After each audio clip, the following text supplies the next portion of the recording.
Anglers, welcome back. Thanks for joining me again. I'm Kurt Smits. I've been getting a lot of questions about the wiring I've recently done on my kayak, and I'm not necessarily a wiring expert, but I'll share with you guys what I know. And maybe it'll help some of you out. Maybe it'll, help you guys get your own kayaks rigged out with lights and fish finders. My kayak's pretty intensive. I got interior lights, exterior lights. I run 2 fish finders, I run 2 black boxes, 2 Panoptics. So there's a lot of juice coming on mine. So what we're gonna do today is we're gonna build one of these guys right here. And what this is this is the quick disconnect that I use to take my battery in and out of my kayak. And I run 10 gauge wire to it because that's what Garmin calls for. So I want to do whatever Garmin calls for. I run 10 gauge all the way to my fuse box, and then from there everything comes off the size of whatever's called for on it. So the GPS gets its size, the fish finders get whatever gauge wire that they need. But this part of the system is 10 gauge wire, so it's pretty thick wire. And I'm just building an extra one to take with me as a spare. And I wanted to show you some of the tools that I use. Here they are. It's a few things. So you need a wire stripper. I have a crimper. I have a little crimp set that I use for a lot of the stuff. The 10 gauge wire, heat gun to shrink stuff down. I have the waterproof connector that I like to use that takes 10 gauge wire. And what you don't see in the mix here is a soldering iron, flux, and solder. And it's important to get the right gauge, the right size that you need. This will do up to 30 amps. Not that I'm ever pulling 30 amps, but this will do 30 amps. And it's for the right size gauge wire. So make sure whatever gauge you use and you need, you just got to make sure, you have to check that off the box. And one of the reasons I got this particular box is that it comes with 250 pieces. If I can get it open. And it comes with all the different sizes. So it goes all the way down to, what's the gauge it goes down to on here? It goes down to some really small stuff. So it goes down to 22 gauge, and it goes up to 10 gauge. So, and they're color coded. All the pink is 22 gauge. What does it say for this middle? Is 6 to 14 gauge, and this is 10 to 12 gauge here. So we're going to be using, I already know, I need 2 of these guys. I've already spaced it out. So there's 2 sizes to O-rings. There's the gauge wire that you're going to put in, and it usually says right on there 12 to 10 AWG, and then there's the hole diameter.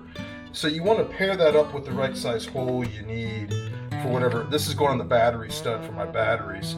So as you can see, there's multiple different sizes. So you want to pick the right size for that as well. So there's 2 sizes to consider for these.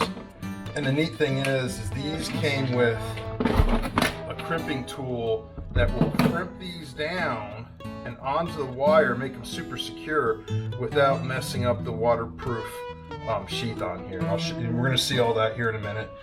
Let's not forget the glasses we all, at least I need. I'll be putting these on here in a minute. So the first thing to do is to get the 10 gauge wire, get the lengths wire that we need. And I'm just going to kind of hold it up to my old one. I don't need it to be super precise here. I just needed to get a kind of a rough idea. We'll call it right there. So I'll just take these, cut it. There's one.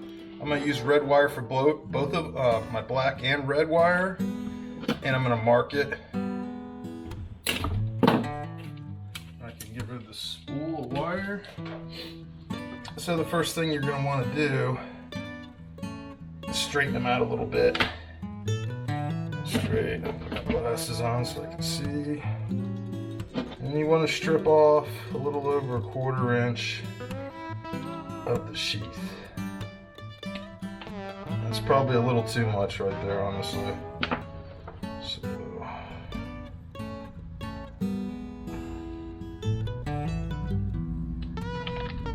that's about right. And it's really easy. So this grip guy, just pull it out. Got this off Amazon. Just pop this guy in. And what's going to be hard to see on the video is that I want the copper wire to be up in the metal sheath. Cleaned off part. And then you just take this guy, and this is color coded too, red, blue, yellow. We got yellow, so we're going to put it into the red, blue, yellow. We're going to put it into the yellow jaws.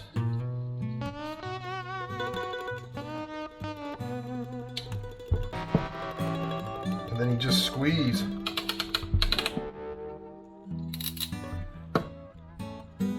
And I like to give it a second one just to get the whole thing attached and smashed wherever's touching the wire. Now we got a really good connection. Let's do the next one. Super easy. Again, take the wire. Can you see it in there? And the wire's all the way up in the metal sheath. Just put this guy on there. Squeeze.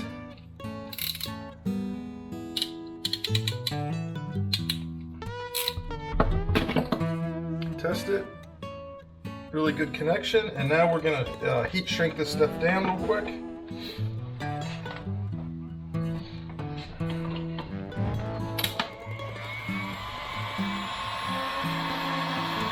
Sorry, this makes my light flicker a little bit here in the shop. Hopefully that's not too annoying to you guys. It takes just a second. And it's neat because when I bought these, I made sure to buy one with the waterproof shrink wrap on it, so I didn't have to add it. Because a lot of times I'll buy these things from Home Depot and they don't have the waterproof shrink wrap on there, and I'll cut off the little blue or whatever sheathing's on there, and I'll put my own on. That's just one less step you have to do.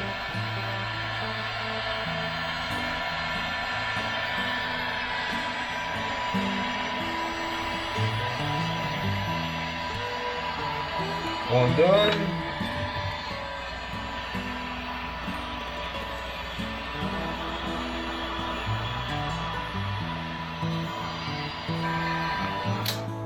Both of those are done.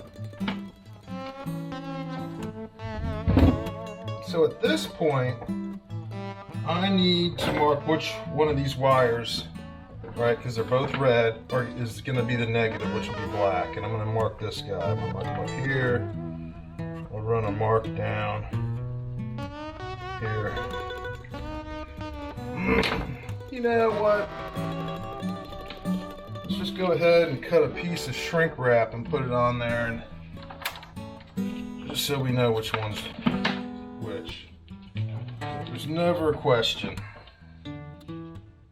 So the one with the black shrink wrap is going to be black.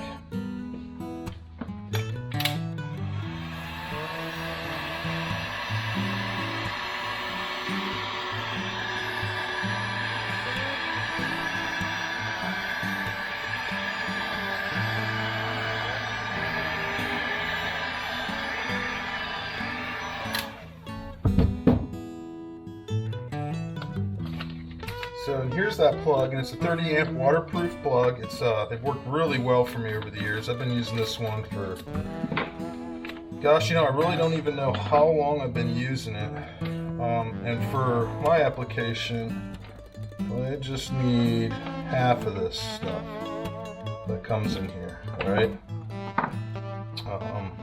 Because I'm only building the harness, a spare harness, and I'll save the other parts for when I have to do another project and need those for the other half. Set those guys aside. So what you get out of half, you get this piece, which is the connector piece. This part will go on the back side of where the wires come out of. And these two are the metal pieces you attach to the wires, and here's the parts that make the wires waterproof on the back side. And we'll show you guys how these all go together. Again, we need to strip some wire. So you only need to strip about a 1/4 inch, just a tiny bit more maybe. About that much.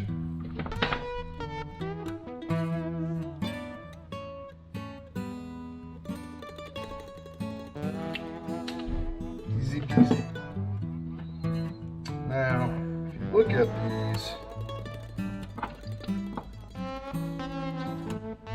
so these little pieces go on like this, right? Pull them down just to cover where the sheath covers it. And now we're going to put them on little metal carriers. Goes in like this. So these two little tongs here and here are ultimately going to go around here and hold that piece. But I like to take one more step with these type of plugs, because you're pulling in and out on these plugs every time I put my battery in and out of my kayak. So I'm gonna crimp it down to the copper, and then I'm gonna solder that. And put my glasses back on. See. And there's a special crimping tool that you could use for this. I just don't have it, so that's one of the reasons that I have to take the extra step and actually solder it to make sure it stays. Because if you actually have the crimping tool right here that you don't need to solder it, it will stay. So I crimp it down over the copper there. There's two little tabs that roll over it.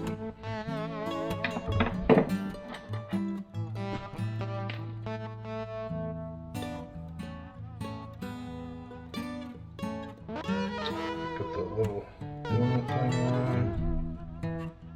Get this placed right, so there's these two tabs will go over the copper, and then these the back two will just hold the rubber piece in place, the silicone piece in place, which is a waterproof seal. And I just do one side, I do the other, I just kind of smash them down on there. Not going too crazy with it because I know I'm going to solder these, right?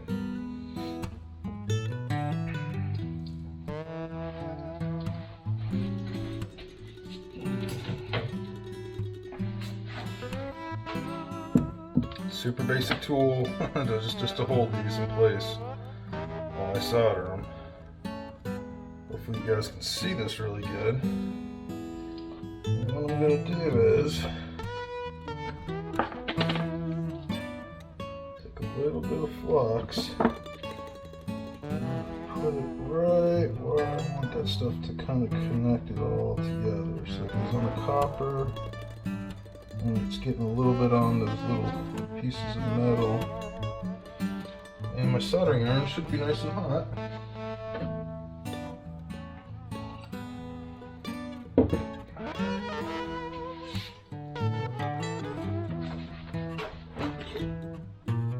It takes a second with bigger gauge wire to heat it up enough to get the flux to get the solder to take to it.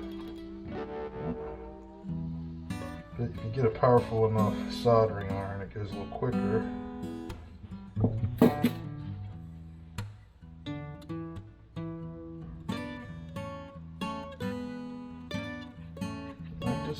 You don't need to go crazy with it. I just want to make sure it's attached. That's all I'm trying to do here.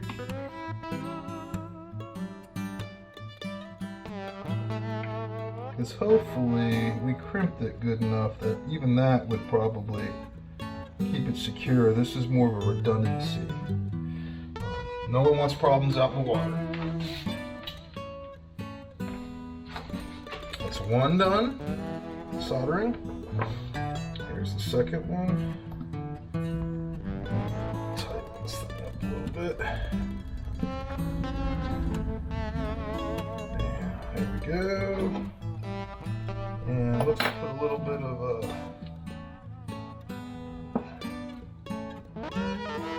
juice on there. A little flux right where we want it to go.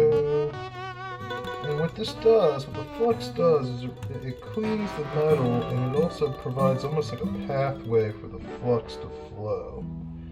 So wherever you put that flux, it's more than likely where it's all going to go.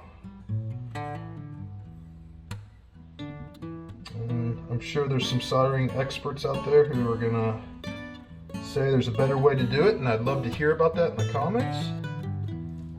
This is just the way that I do it. I have no real, this is just me soldering all by myself in my room. I do not do this professionally. Hit it again, actually. Let's just dip. There we go.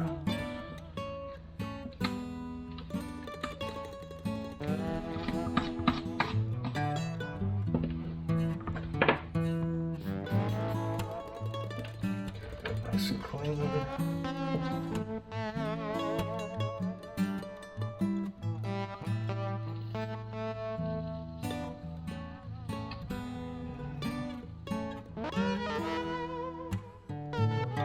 And I could probably actually use a little bit bigger solder, a little more powerful one for this. The 10 gauge wire really soaks up the heat.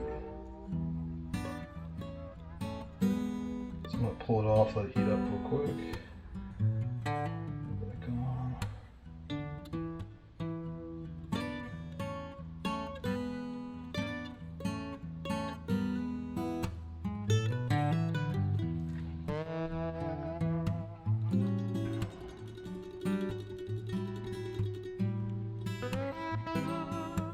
And I just like to make sure it gets spread out on both surfaces, and hopefully not too much that's going to get, if you put too much on, it can get in the way when you plug all this together into the waterproof connector.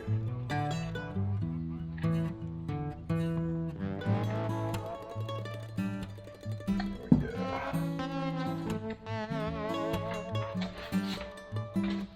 So now we got both these guys are soldered. They're going to be a little warm, so we're going to let them sit for a second. We'll take a little break. A second to take a drink of coffee and clean up a little bit.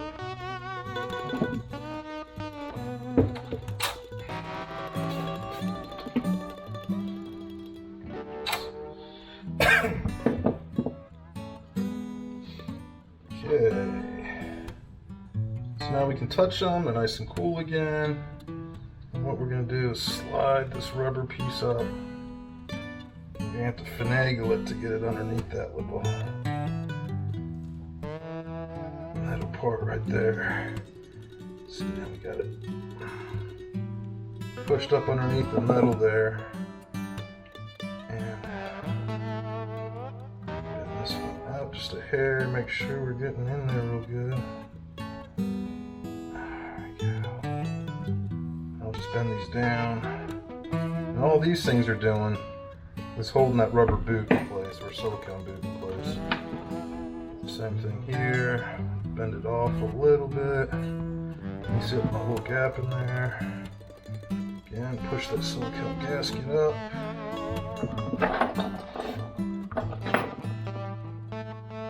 Open it a little bit there. See, that's underneath it really good. Just like that. And so now we're ready to plug these in to, this way actually, plug them into the waterproof connector. And I know that on the right side, which is marked, with an A, if you guys can see, it's just barely visible, A and B is black. And this is the black one that we marked earlier. Boom, hear that click? It's locked in there now. You can get these back out, but it's locked in there now. So you can hear it again. There's a little click, and it's locked in there.